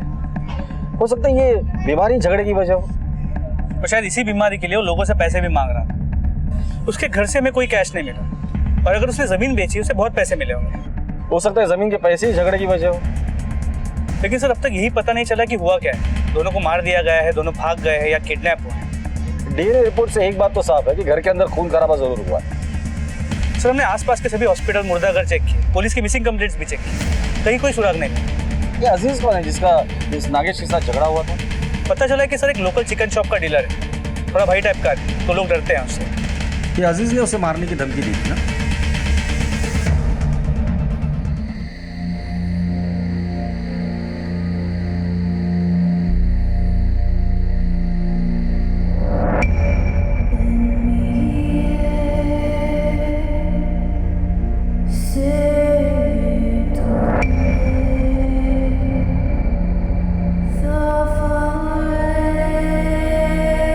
भानु सो जाओ। दीदी चलो ना मम्मी पापा को ढूंढते हैं। जो खो जाता है उसे ढूंढते हैं भानु, और जो खुद ही चला जाए उसे कौन ढूंढता है। तू सो जा।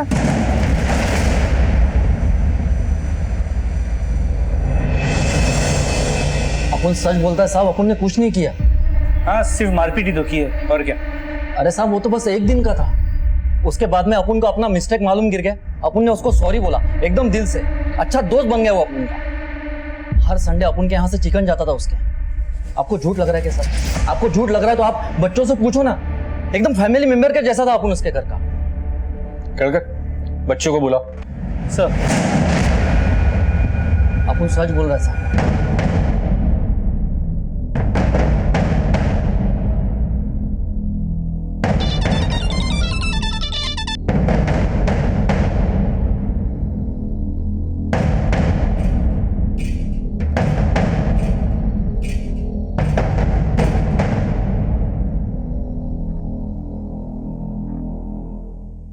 अजीज अंकल मुझे मम्मी के पास लेकर चलो।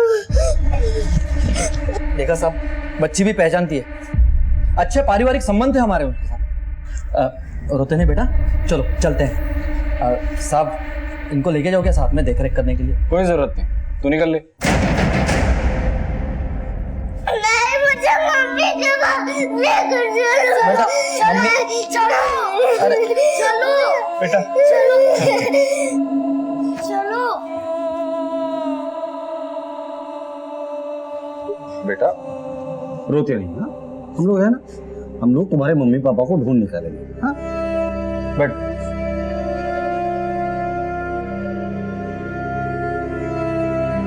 बेटा तुम्हारे मम्मी पापा का झगड़ा होता था? देखो हम लोग बार बार इसलिए पूछ रहे, अगर तुम कुछ बताओगे हमें तो हमें सबूत मिल सकता है, ताकि हम तुम्हारे मम्मी पापा को ढूंढ सकते हैं। झगड़ा हो गया था। इतने पैसों में घर का खर्चा कैसे चलेगा? रखो अपने पैसे अपने पास।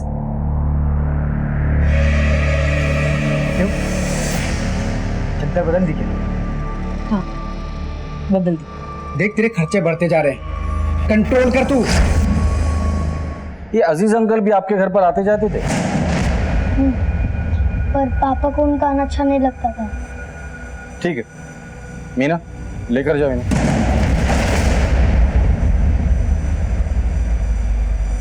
केड़कर, ये अजीज बहुत शातिर है, नजर रखो इस पर। और ऐसे भी नागेश के बारे में पता करने उसके गांव कराड़ हम जा ही रहे, इन बच्चों को भी साथ लेकर जाते, उनके दादी के घर पर इन्हें छोड़ दे। जी सर। हाँ सुन, मुझे किसी भी कीमत पर वो चाहिए, चाहे कहीं भी हो, उसे ढूंढ के निकाल, वरना तुम लोगों की खैर नहीं, समझा ना? हमें कहीं नहीं जाना, मैं बानू की देख रेख कर लूंगी। अगर पापा घर पे आए और वो हमें नहीं देखे तो फिर वो परेशान होंगे। मुझे मम्मी के पास जाना है। देखो बेटा, जब तक तुम्हारे मम्मी पापा नहीं आते तुम लोग दादी के पास ही रहो। जैसे ही वो लोग घर पर आ जाएंगे तुम अपने घर लेकर जाएंगे, ठीक है?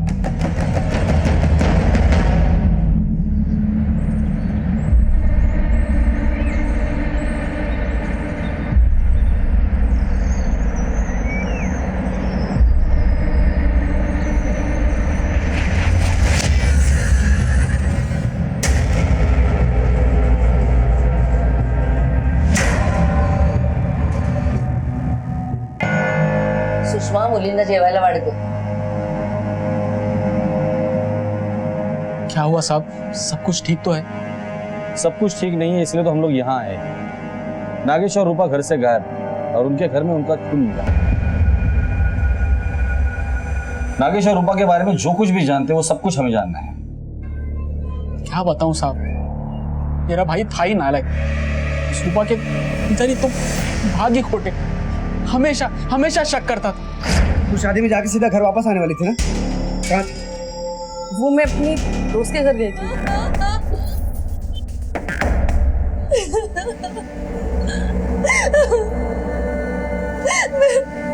मैं आपकी दासी बनकर रह लूंगी, लेकिन मैं इसके साथ नहीं रहूंगी। चिंता मत करो, सब ठीक हो जाएगा। चलो अंदर चलो। उस दिन के बाद वो जैसे हम पर भी शक करने लगा, हमेशा लड़ते झगड़ते थे। भी उसी का नतीजा। डायन थी वो रूपा, मेरे बेटों को बर्बाद कर दिया उसने, घर को बर्बाद कर दिया उस चुड़ैल ने। ठीक ही तो कह रही हूँ। और तू अपने भाई के बजाय उस नालायक लड़की की साइड ले रहा है। हाँ, क्या कह रहे हो तुम?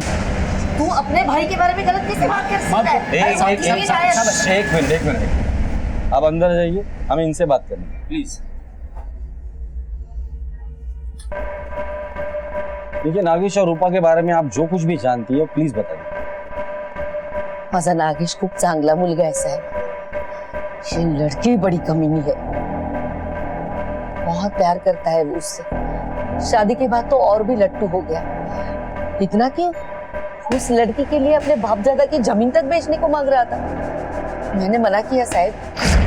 हाँ, मेरी मदद कर, मुझे पैसों की बहुत जरूरत है। छोड़ क्यों नहीं देता तू उस औरत को? अरे यही मैं कैसे छोड़ दूं उसको? वो मेरी बच्चियों की माँ है, मैं उससे इतना प्यार करता हूँ, इसलिए दिन रात मेहनत करके मैं उसके लिए पैसे कमाता हूँ।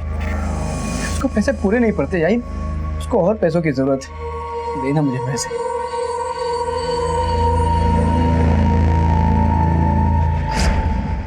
उससे तो जमीन भी बिक नहीं पाई साहब, और वो भाग गई होगी किसी और के साथ, और ये उसके पीछे पीछे ढूंढता गया होगा उसे। अपना साहब उसको पकड़ के जेल में डाल दो, फांसी लगवा दो उस कमीनी को। देखिए, आप शांत हो जाइए, देखिए हम तहकीकात कर रहे हैं। यहाँ से निकलने के बाद नागेश और रूपा कहाँ रहते? लक्ष्मी चौक, बेड़गांव। रूपा खूबसूरत थी तो नागेश शकी था, पर अब इस रूपा के भी नए नए रूप सामने आने लगे। लेकिन रूपा अगर बच्चलन होती तो नागेश उसके साथ इतने साल क्यों रहता था? बेलगांव चलकर देखते हैं, शायद कुछ हाथ लग जाए।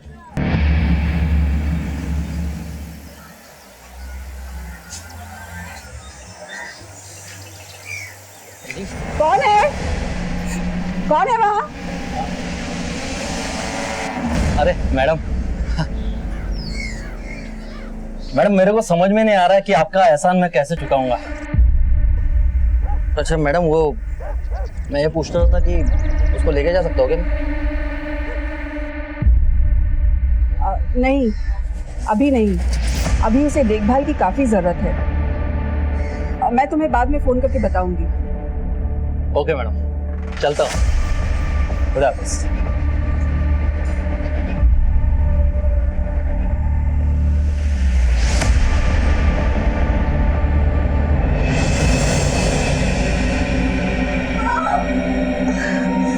अरे अरे अरे चलो ताजी से आया को बुलाओ, इसकी डिलीवरी यहीं करनी होगी।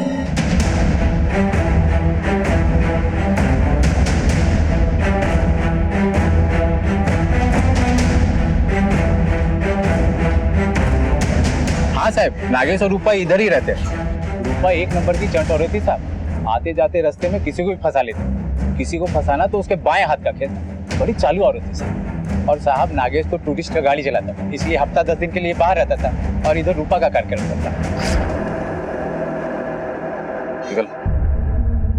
सर, अब तो मामला साफ नजर आ रहा है कि नागेश ने रूपा से तंग आकर उसे मार दिया, या फिर रूपा ने नागेश को मारा होगा, या रूपा के किसी आशिक ने इन दोनों को मारा होगा। यहाँ के लोकल पुलिस स्टेशन से इनके बारे में डिटेल इंक्वायरी करो। कहकर इस केस की शुरुआत हमने जहां से की थी अब भी वहीं पर है, कोई भी ब्रेक थ्रू नहीं मिला।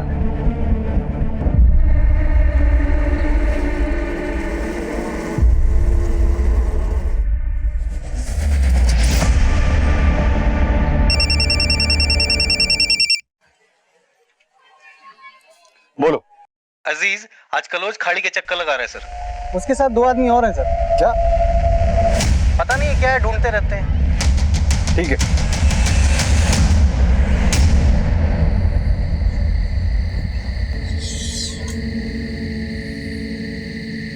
दीदी हम लोग कहाँ जा रहे हैं? हम लोग पापा के पास जा रहे हैं। चुप।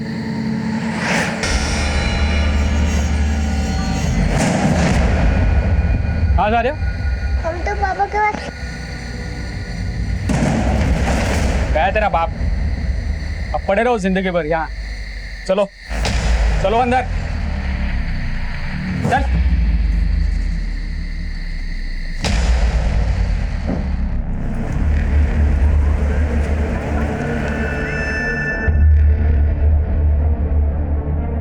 केलकर, ये अजीज अपने साथियों के साथ सुनसान जगह पर क्या कर रहा था? ये अजीज और उसके दोनों साथियों को पुलिस स्टेशन बुलाकर लेकर आ। सर,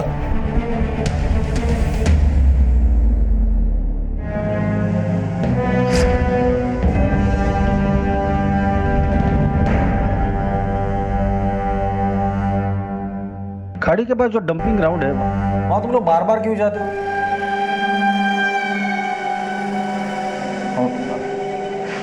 साहब वो मेरा मुर्गियों का धंधा है ना, वो कचरा फेंकने के लिए जाते हैं हम उधर। उस दिन मेरे सोने की चैन वहां पर गिर गई, इसलिए घाटी में ढूंढने गए थे हम। पक्का? वो साहब ठीक है, अभी के लिए जा सकते हो, लेकिन शहर छोड़ के कोई नहीं जाएगा, समझे? निकलो। केलकर, ये कांस्टेबल सिविल ड्रेस में इनके पीछे लगा देना, ये लोग उस खाड़ी पर जरूर जाएंगे। पता तो चले कि कौन सा खजाना वहां छुपा कर रखा है इन लोगों ने। सर, इतना बोझ लेकर क्यों जी रही हो? क्या हो गया है तुम्हारी लाइफ में?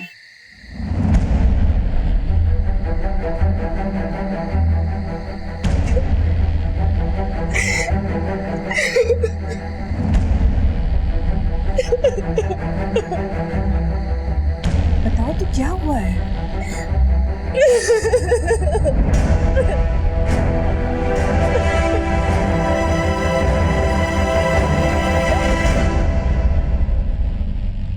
गायब है मतलब? कब से गायब है आपका लड़का?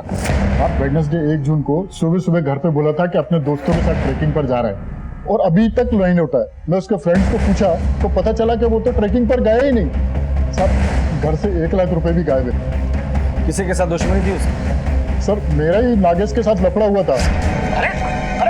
और मेरा बेटा जॉनी उसके मोहल्ले में आता जाता था। ये फोटो है साहब उसका। Sir I tried his number so many times, लेकिन वो फोन उठाता ही नहीं है। ठीक है, कंप्लेंट लिखवा दीजिए आप। Thank you sir. Sir, Wednesday मतलब उसी दिन जिस दिन नागेश और रूपा गायब। कहीं इस नागेश ने इस मोंटेरो से अपना बदला उसके बेटे से तो नहीं लिया? ऐसा भी हो सकता है कि दोनों पति पत्नी ने मिलकर इस जॉनी को गायब किया हो, क्योंकि जॉनी के पास पैसा भी था। एक काम करो, इस मॉनिटर से जॉनी का नंबर ले लो, उसके कॉल रिकॉर्ड निकालो urgent basis. Sir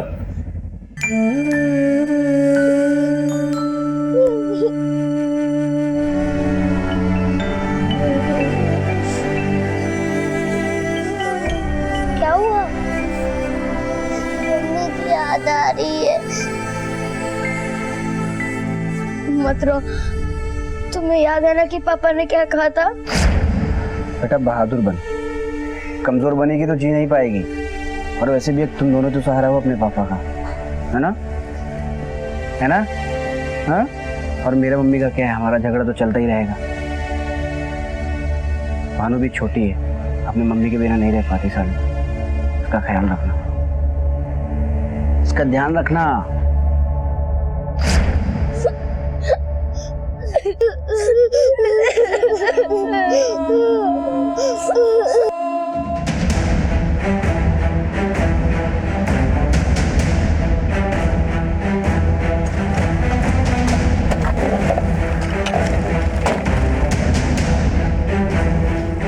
sir body का निचला हिस्सा मिला था। ऊपर का हिस्सा कहाँ है? सर वो तो हमें मिला नहीं। आसपास ढूंढो, यही कहीं फेंका होगा। एक्सेट मिला सर।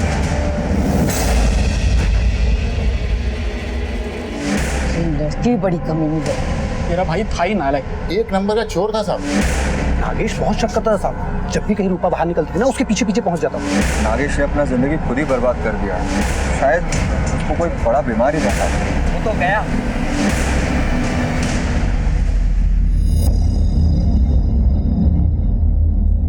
सर जॉनी थॉमस के पास 2 नंबर्स थे। उनमें से इस नंबर की मोबाइल की लोकेशन हमेशा उस बस्ती की रही जहाँ पे नागेश और रूपा रहते, जबकि जनरली किसी के मोबाइल की लोकेशन अपने घर की हो। और इस नंबर से 4 नंबर्स पे लगातार बात होती। ये नंबर सुरेश, प्रकाश, अजीज और जॉनी का ही पहला नंबर। जॉनी का नंबर? तुम्हारा कहना है कि जॉनी अपने ही नंबर से अपने दूसरे नंबर पर कॉल करता था? और ये सुरेश, प्रकाश और अजीज, इनका और जॉनी का क्या कनेक्शन? तो जॉनी का दूसरा नंबर कौन इस्तेमाल कर रहा है, नागेश या रूपा? सर इस दूसरे नंबर से बाकी चारों नंबर पर सिर्फ कॉल्स नहीं, रोमांटिक मैसेजेस भी भेजे जाते हैं। डिटेल्स पीछे उठाकर लेकर आओ तीनों को, और जॉनी के दोनों नंबर सर्वेलेंस पे डाल दो। सर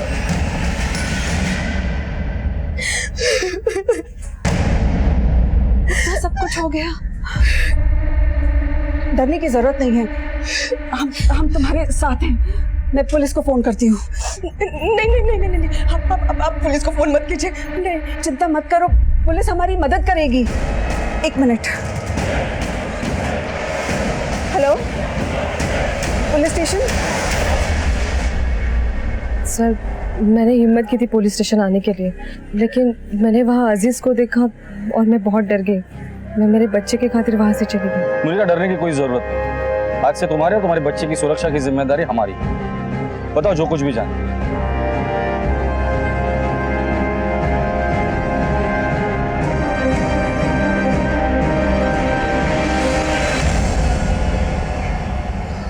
कहकर मुर्गियों को पिंजरे में बंद करने का टाइम आ गया है। Thank you.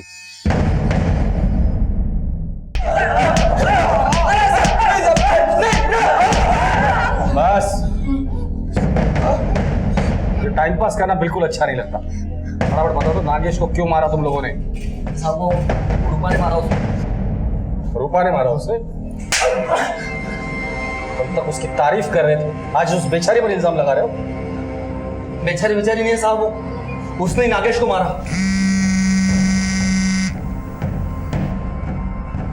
साहब आप उसकी बातों में बता रहे, कब किसको अपने घेरे में ले लेगी पता ही नहीं चलेगा। 1 नंबर की खिलाड़ी औरत है वो। खिलाड़ी तो तुम लोग भी बहुत बड़े हो, याद है ना? मुझे पता चलता है।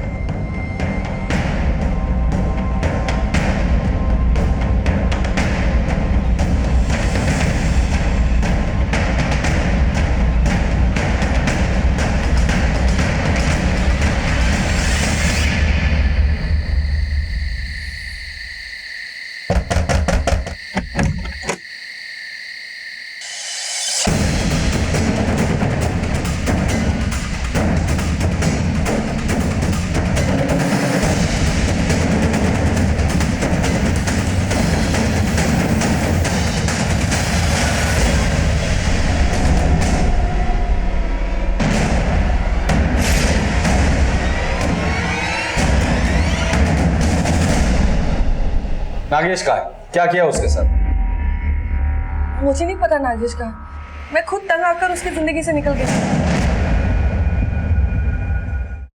अच्छा रूपा, शादी के बाद तुम लोग कराड़ रहते थे, फिर बेलगांव चले गए, अब गोवा आ गए, बार बार घर क्यों बदल देते थे? नागेश ने बोला। झूठ, मैं बताता हूँ। कराड़ में नागेश के भाई के साथ तुम्हारा अफेयर था, जो उसकी बीवी और माँ को पता चल गया था, इसलिए नागेश तुम्हें वहां से लेकर बेलगांव चला गया। बेलगांव में तुम्हारे काफी लोगों के साथ अफेयर, इसलिए नागेश तुम्हें वहां से लेकर गोवा में आ गया। गोवा में भी तुम्हारे काफी मर्दों के साथ अफेयर रहे।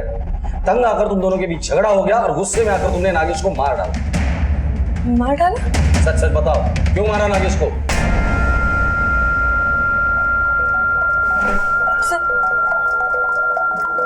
सच है कि मेरा कहीं मर्दों के साथ संबंध था, लेकिन मैंने नागेश को नहीं मारा।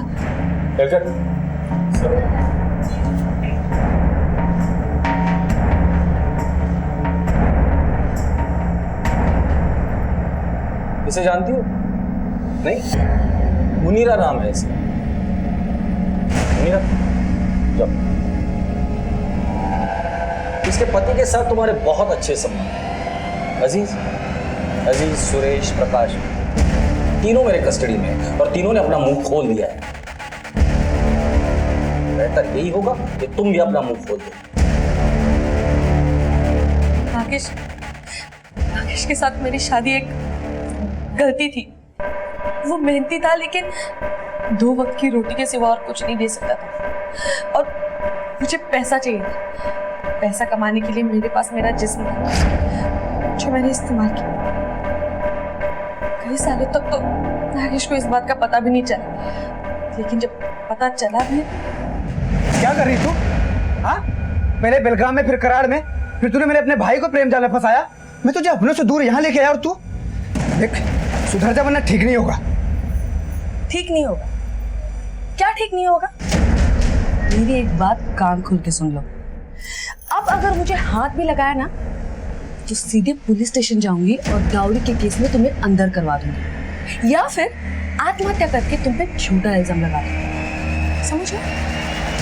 नागेश ने मुझे ठीक करने के लिए कई उपाय किए, डॉक्टरों से दवाइयाँ लाई, पूजा पाठ करवाए, लेकिन बाद में उसने हालात से समझौता कर दिया। लेकिन मेरे जन्मदिन पर उसके सब्र का बांध टूट गया।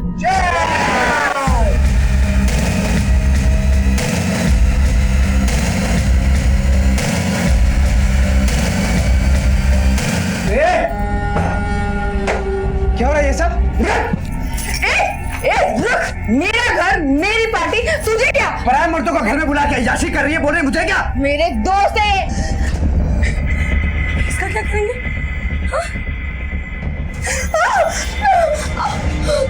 मुनीरा, तूने कुछ नहीं देखा? जरा भी इधर उधर किया ना, तेरे को काटने में देर नहीं लगेगी, समझी ना? निकल।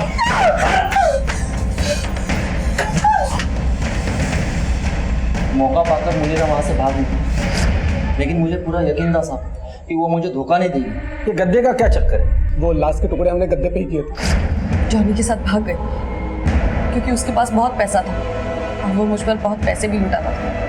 लाश के टुकड़े करके हमने थैलियों में बांध दी। मेरा मुर्गियों का धंधा है, हम कचरा फेंकने घाटी में जाते हैं, बदबू में बदबू मिल जाए इसलिए हमने लाश को घाटी में फेंक दिया। पुलिस लाश तक पहुंची कि नहीं पहुंची, ये देखने के लिए हम अक्सर वहाँ पे चक्कर लगाया करते थे। और रूपा से दोस्ती होने के बाद मैंने अपनी बीवी मुनीरा को रूपा के घर में कामकाज के लिए रख दिया था। रूपा, तुमने सिर्फ नागेश को ही नहीं मारा, बल्कि उसके प्यार, भरोसा और विश्वास का भी कत्ल किया। अजीज, प्रकाश, सुरेश, जॉनी और रूपा को न्यायिक हिरासत में भेज दिया गया है। इस घटना में सबसे ज्यादा नुकसान मासूम शालू और भानु का हुआ, जो अब सारी जिंदगी माँ बाप के प्यार और संरक्षण से वंचित रहेंगे। अपने रिश्तों को संभाल के रखें, क्योंकि रिश्ते ही असली पूंजी है। क्राइम पेट्रोल के ऐसे ही मजेदार एपिसोड्स देखने के लिए हमारे चैनल को सब्सक्राइब करें